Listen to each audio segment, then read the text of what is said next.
We just got the best leak that we've had yet in terms of the 6.1-inch LCD iPhone coming later this year. And also, Apple almost shipped the iPhone 10 without a lightning port. Yep, that is as awful as it sounds. Get daily tech news in a way that doesn't suck. Hit that subscribe button and turn on notifications so you don't miss the next episode. What's going on, guys? Welcome to Front Page Tech, of course, show that gives you all latest tech news from one geek, that's me, to another, that is you. Happy Friday. Ooh, the weekend is here, baby boys. Just a heads up, since it is the weekend, Saturday, 8 p.m. Eastern Standard Time, as we usually do, we are live streaming the recording of our podcast Recycle Bin. This week, the special guest is Jerry Berg, aka Barnacles Nerdgasm, so be sure not to miss it. Of course, the actual podcast will be uploaded later on demand, but if you miss the live stream, then you miss both the pre and post show, and things gonna get crazy in the pre and the post show. All right, so story numero uno, let's talk about it. Let's talk about the fact that Apple almost shipped the iPhone 10 without a lightning port.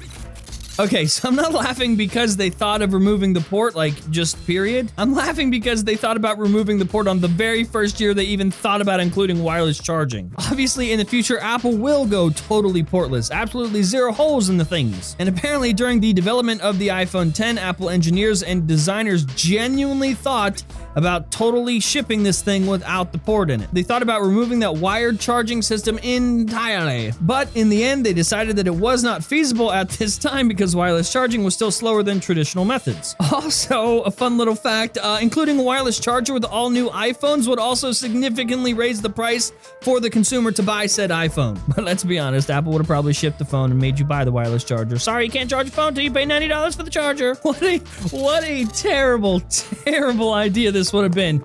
I mean, okay, that courage, right? It takes courage to think about doing that thing, and everyone would have freaked out if there was no charging port, if there was no lightning port, no port at all in the iPhone 10. This would have been entirely too early. Like I said, this is the first year Apple included wireless charging. For them to just be like, okay, here's wireless charging, and then go all in on just a portless iPhone, and AirPower hasn't shipped yet. Oh my God, it would have been so great. Apple, what were you thinking? That's like you go in.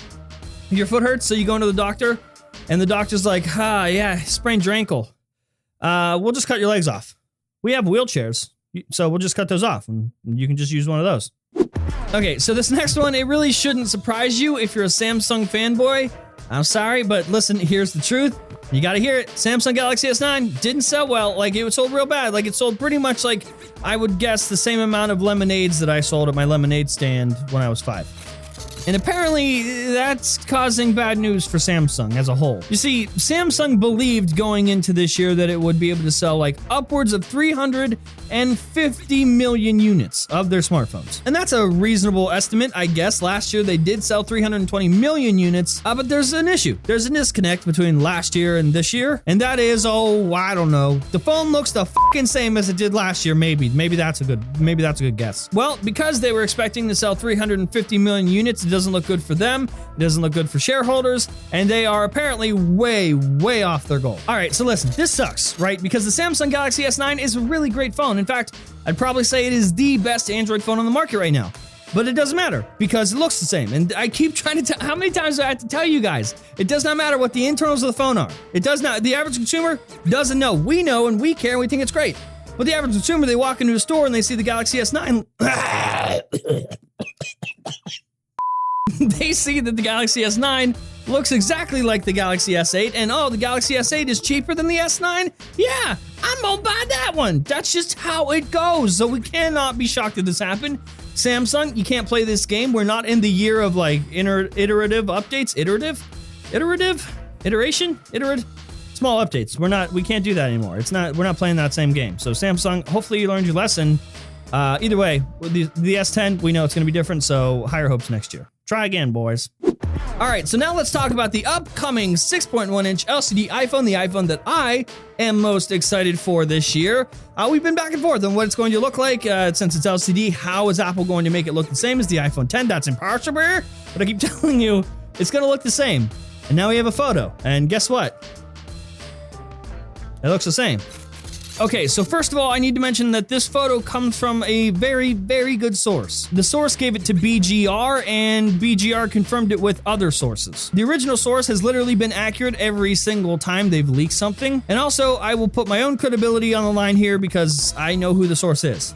I can tell you who the source is, but I know who the source is. Obviously, in this photo, it shows the 6.1 inch in a case. The case is obviously made by a third party, Ghost Tech. But as you can see, and we gotta look real closely here because the screen's off, it looks the same. It's got the notch and all. The only thing different, of course, with the front panel is that because it is LCD, you can't hide the display connector the same way, and the bezels are just literally just a little bit thicker. But instead of having a chin at the bottom, Apple opted in for a uniform bezel design around the side, so it all looks the same. It looks like the iPhone 10, unless you put it side by side.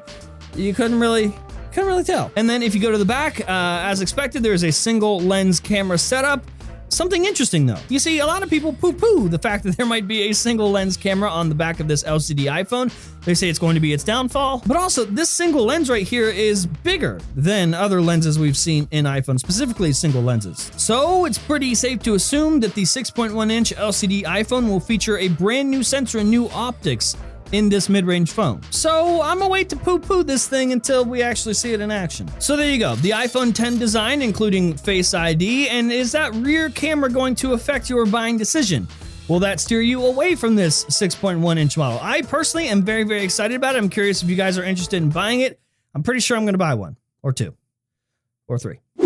All right, so it is now time for this week's Creator of Awesomeness, the segment of the show where we take one creator from the community that deserves more attention. You're just not getting the love that you deserve, so we are gonna help you. That FPT community love. And put it in your butt. What? This week's Creator of Awesomeness is Zach Talks Tech. Number one, he is a great member of this community. That's first and foremost. He's just a great supporter of ours. He's also been very helpful with just literally the community in general, like you guys. But he also has a YouTube channel, and that YouTube channel, pretty damn good. For his channel, he definitely takes a different approach than other tech channels. It's more about the community and the engagement and conversation over there. Bottom line, he talks about a lot of the stuff that you want to hear about in a way that is just, it's just literally like you're sitting down with your friend having coffee, and he's telling you about the stuff that he likes. That's personally what I really love about Zach Talks Tech. When I watch his videos, I don't feel like he's just talking at me. He's actually talking with me, and you don't see that these days. As always, we will leave a link down in the description over to Zach's channel and his Twitter. Make sure to go subscribe and tell him the Thick Papa sent you. So, Zach, thank you for being such a great part of this community. You definitely deserve this. Everyone go subscribe. Go show him some of that sweet FPT family love. Also, he's like right under 1,400 subscribers right now. By tomorrow, let's get him to like 3,000. Again, his links are down below. If you're interested in being the next Creator of Awesomeness, the rules, the details are in the description below. If you're not getting enough attention, let us know. Let us help you get more attention. And that is the show. Hopefully you liked it. You learned something. If you did, hit that like button, hit that subscribe button. If you hate my stupid face, hit the dislike button. And of course, I'll see you tomorrow. Monday? Saturday tomorrow.